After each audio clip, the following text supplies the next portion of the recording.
equipe do programa Impacto convida você para continuar ligado conosco, pois agora a palavra de Deus será ministrada baseada no capítulo 3, versículo 16 do Evangelho de João, que fala sobre o grande amor de Deus em relação à humanidade.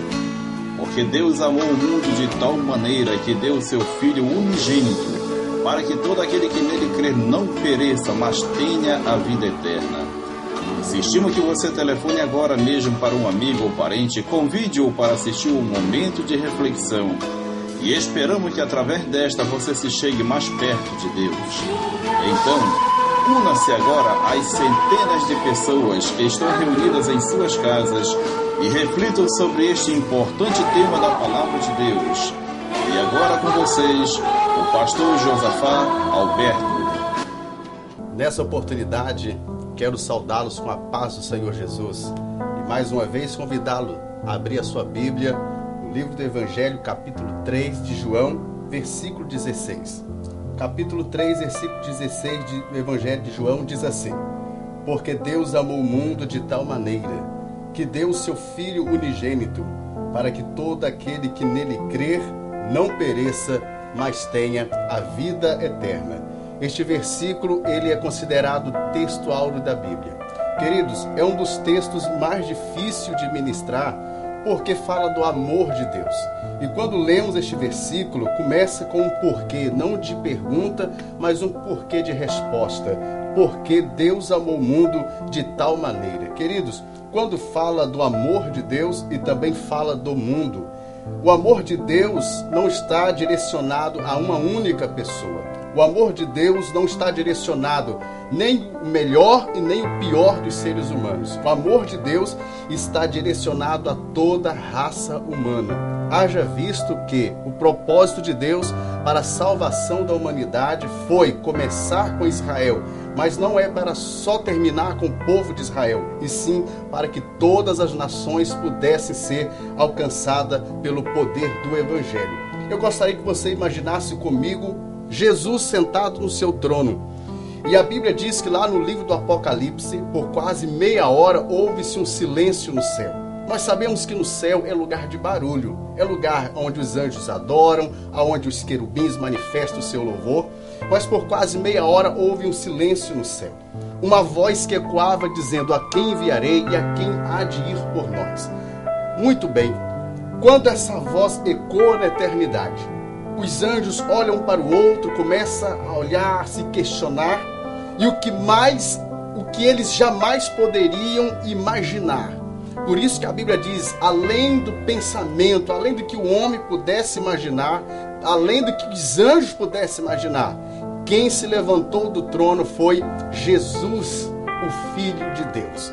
Quando Jesus se levanta e dizendo, eis-me aqui, quando Jesus se manifesta dizendo que desceria no mundo para resgatar o ser humano, queridos, ninguém pode chegar a ter a essência total desse entendimento, mas o que a Bíblia nos ensina, o que motivou Jesus se descer do céu, sair do seu trono e vir à terra, chama-se amor. Mas esse amor que estava emanado do coração de Jesus, ele veio de um propósito do Pai.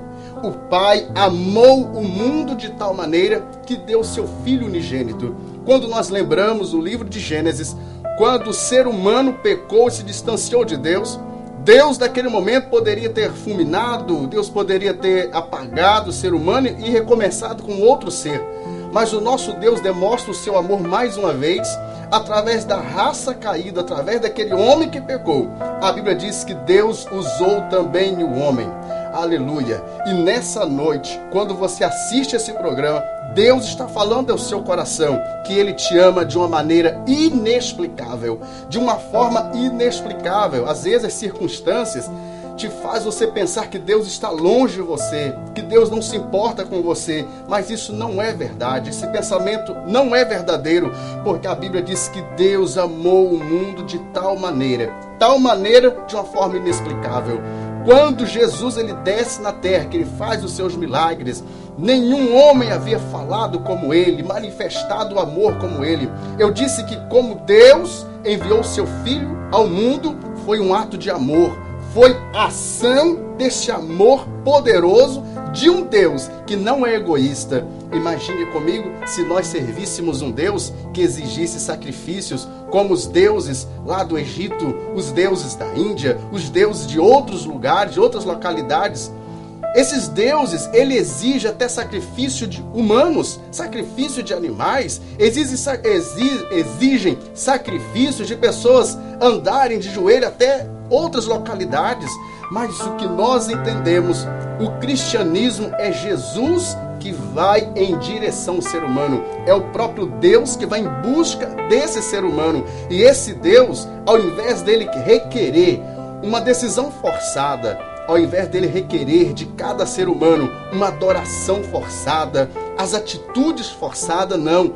A Bíblia diz lá em Provérbios, diz assim: filho meu, dá-me o teu coração. Jesus, ele não chega para nenhum de nós e diz: eu quero o seu coração, eu quero os seus caminhos, eu quero os seus projetos, os seus planos na marra. Sou eu que vou fazer e pronto. Não, ele diz: filho meu, dá-me o teu coração. E quando nós lemos que deu o seu Filho unigênito para que todo aquele que nele crer não pereça, mas tenha vida eterna. Primeira atitude, amor. Segunda atitude, sacrifício. Não existe amor sem sacrifício. Não existe amor sem sacrifício. Tudo que nós, todas as decisões que nós vamos tomar, primeiro se pensa, primeiro se analisa. Queridos, quando Jesus ele desce lá do céu para se fazer homem, assumir os meus pecados, os seus pecados, não era só uma demonstração de amor dele vir curar as pessoas. Também havia o Calvário. Também existia o momento da cruz. As mesmas mãos que curaram pessoas, libertaram pessoas, receberam cravos. Aquela cabeça que as pessoas olhavam, admiravam, que os apóstolos tocavam, aquela cabeça recebia os coroas de espinhos. Aqueles pés que caminhavam em direção dos sedentos, das pessoas oprimidas, receberam cravos. Aquele coração que pulsava por amor. A Bíblia diz que Jesus, andando em uma das suas missões, ele olha para as pessoas e ele se compadece. E quando a gente lê essa palavra lá no original, significa que dava uma dor no estômago. Significa exatamente isso. Doer as entranhas. Era este amor que movia Jesus. Aquele coração que emanava amor, recebeu uma lança. Não existe amor sem sacrifício. Queridos, Jesus naquele momento, ele aceitou essa realidade e recebe, ele vai para o Calvário. Algumas pessoas se aproximam e dizem assim: vamos para a Grécia. Lá na Grécia o Senhor será considerado um semideus. Lá na Grécia o Senhor vai ser considerado o maior, o mais poderoso dos filósofos de todos os tempos. Porque apesar do Senhor, mesmo o Senhor falando, acontece milagres. O Senhor é uma pessoa que deve ser alguma reencarnação dos deuses. Mas naquele momento, em vez de Jesus ir para a Grécia, Jesus foi para Jerusalém. Aí você pergunta, o que esperava Jesus lá em Jerusalém? O Calvário, a cruz pesada, os cravos, o derramamento de sangue. Nenhum homem sofreu como Jesus, mas ele assumiu o meu e o seu lugar. E nessa noite, você pode dizer: eu amo Jesus, eu sirvo esse Jesus. Mas eu te pergunto, quantas vezes Deus requer alguma coisa, até para o nosso bem? Muitas das vezes as pessoas dizem que serve, que ama a Deus, mas esse amor não vem de um sacrifício. As pessoas querem servir a Deus, mas querem tomar atitudes erradas. As pessoas dizem que amam a Deus, mas os seus atos não condizem com aquilo que ele fala. Não existe amor sem sacrifício. E o que eu devo fazer então, pastor, mediante esta palavra? Você deve abrir o seu coração e entregar a sua vida para Jesus. Receba esse amor, esse abraço de Jesus na sua vida. E para você que deseja fazer esse encontro com Jesus, voltar para a casa paterna, eu quero orar por você neste momento. Nosso Deus e nosso Pai, receba, ó Deus, este homem, esta mulher que está abrindo o seu coração para te receber. Entra nesta casa, muda as circunstâncias e que ele sinta agora protegido, amado, perdoado e que seja reintegrado, Pai, à sua família espiritual. Assim nós oramos e te agradecemos em nome de Jesus. Amém e amém. Que Deus abençoe a sua vida.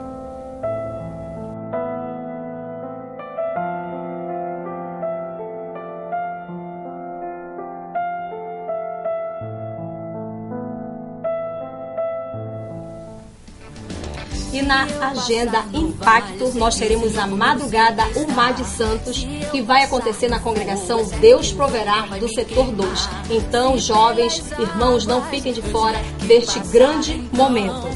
E no dia 28 de maio, no Templo Central, na verdade ao lado, lá no Vale da Bênção, às 18h30, o grande momento. Isso mesmo, Anderson Freire, o grande cantor, grande levita, vai estar juntamente com sua banda ministrando e você não pode ficar de fora.